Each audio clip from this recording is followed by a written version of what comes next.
اب تیسرا نقطہ ذرا کڑوا ہے. اب تک کی باتیں تو آپ کو اچھی لگی ہوں گی، اب کڑوی بات ہے.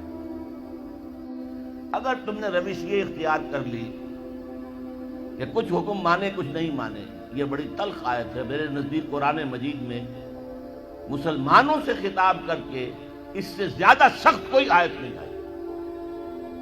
افتؤمنون ببعض الکتاب وتکفرون ببعض، کیا تم ہماری کتاب شریعت کے بعض حصے کو مانتے اور بعض کو نہیں مانتے؟ نماز کا حکم کس نے دیا؟ میں نے. نماز تم پڑھتے ہو. سود کی حرمت کا حکم کس کا ہے؟ میرا ہے، اور اسے تم چھوڑنے کو تیار نہیں ہو. کیا یہ میرا حکم نہیں ہے؟ اگر میرا حکم نہیں مانے تو نماز کاہے کے لیے آتے ہو؟ پڑھنے کے لیے. تمہاری نماز تمہارے منہ پر دے کر ماری جائے گی، تمہارا حج تمہارے منہ پر دے کر مارا جائے گا اگر حرام کی کمائی سے تم نے حج کیا ہے. مال حلال سے حج ہو وہ حج مبرور ہوتا ہے. حج مبرور وہ ہے جو اللہ کے ہاں حج قبول ہو جائے. افتؤمنون ببعض الکتاب وتکفرون ببعض، کیا تم ہماری شریعت اور کتاب کے ایک حصے کو مانتے اور ایک کو نہیں مانتے؟ ایک حکم سر آنکھوں پر، ایک حکم پاؤں تلے رون دیتے ہو. فما جزاء من يفعل ذلك منكم، تو کوئی سزا نہیں ہے ان کی جو یہ حرکت کریں گے تم میں سے، الا خزي في الحیات الدنیا، سوائے اس کے کہ دنیا کی زندگی میں ذلیل و خوار کر دیے جاؤ. وَيَوْمَ الْقِيَامَةِ يُرَدُّونَ إِلَىٰ أَشَدِّ الْعَذَابِ، اور قیامت کے دن شدید ترین عذاب میں جھونک دیے جاؤ. وَمَا اللَّهُ بِغَافِلٍ عَمَّا تَعْمَلُونَ، جو کچھ تم کر رہے ہو اس کی حقیقت سے اللہ ناواقف نہیں ہے، بے خبر نہیں ہے. تم آئے ہو حج کرنے، داڑھی لمبی ہے تمہاری، اللہ کو معلوم ہے حرام کی کمائی سے حج کرنے آئے ہو، حرام کی کمائی سے عمرہ کرنے آئے ہو. تم نے مسجد تو بڑی شاندار بنوا دی، تمہارا کاروبار تو حرام کا ہے، سٹے اور جوئے کے اوپر کاروبار کر رہے ہو، بینک سے سودی قرضہ لے کر کاروبار کر رہے ہو، تو مسجد بنانے کا کیا تمہیں ثواب ملے گا؟ اللہ تعالیٰ کو تو نفقات جو ہیں، صدقات و نفقات صرف وہ قبول ہیں جو پاک اور حلال کمائی سے ہو. حرام کی کمائی سے تم نے کچھ بھی لٹا دیا ہو، اللہ کو ایک ڈھیرے کی اس کی قوت نہیں. اب اس میں دو سزائیں بیان کی ہیں. فما جزاء من يفعل ذلك منكم الا خزي في الحیات الدنیا، تم میں سے جو کوئی بھی یہ حرکت کرے گا کہ دین کے ایک حصے پر عمل ایک پر نہیں، اس کی سزا اس کے سوا کچھ نہیں ہے کہ دنیا کی زندگی میں ذلیل و خوار کر دیے جائیں. یہ تو نقد ہے جو دنیا میں ملتا ہے، اور آخرت میں جو سزا ملے گی وہ یوم القیامت یردون الی اشد العذاب، اور قیامت کے دن شدید ترین عذاب میں جھونک دیے جاؤ. اب آپ دیکھیے پہلا عذاب تو ہماری نگاہوں کے سامنے ہے، ہمارے ماتھے پر لکھا ہوا ہے.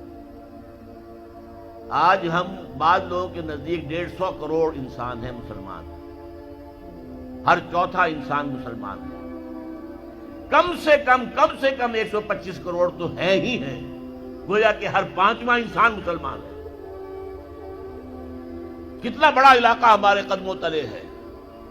جائیے ادھر انڈونیشیا کے دور درازوں سے چلیے، جو جزیرے ہیں ان سے، اور چلے جائیے موریتانیہ تک، سالڈ علاقہ ہے مسلمانوں کا. بیچ میں آپ سوچیں گے ہندوستان بھی تو آ گیا، وہ مسلمانوں کا نہیں. 20 کروڑ مسلمان ہیں ہندوستان کے اندر. آج بھی دنیا میں سب سے بڑی آبادی کسی ملک میں جو ہے وہ ہندوستان میں ہے مسلمانوں.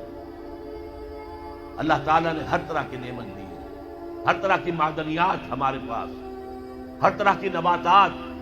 سب سے بڑھ کر آج کی دنیا کی قیمتی ترین شے تیل کا سب سے بڑا ذخیرہ یا ذخیرے مسلمانوں کے قدموں تلے.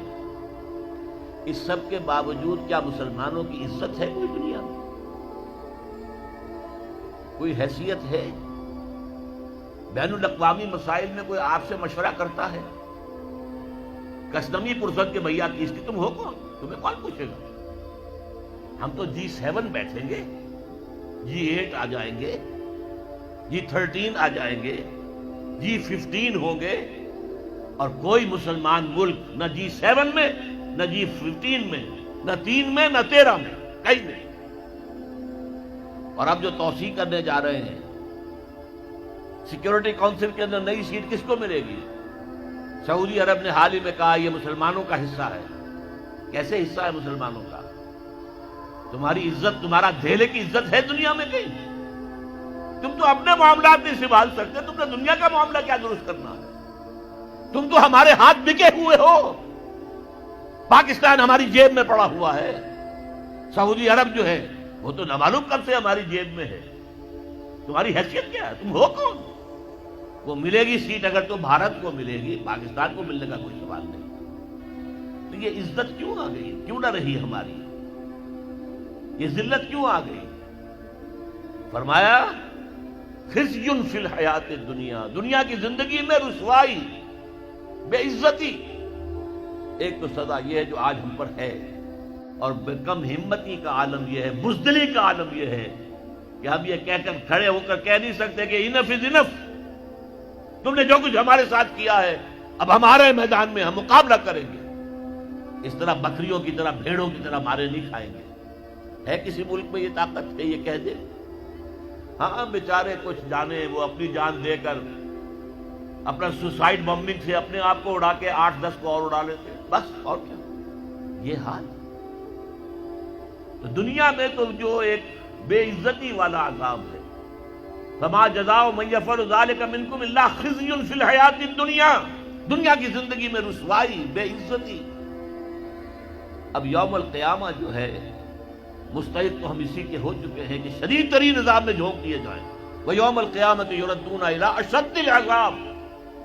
لیکن اللہ کی رحمت، اس سے امید ہے، بخش دے ہمیں۔ اللہ کی رحمت جو ہے ہمیں اپنے سائے میں لے لے تو بات دوسری ہے، ورنہ مستحق تو ہم اس کے ہو چکے ہیں۔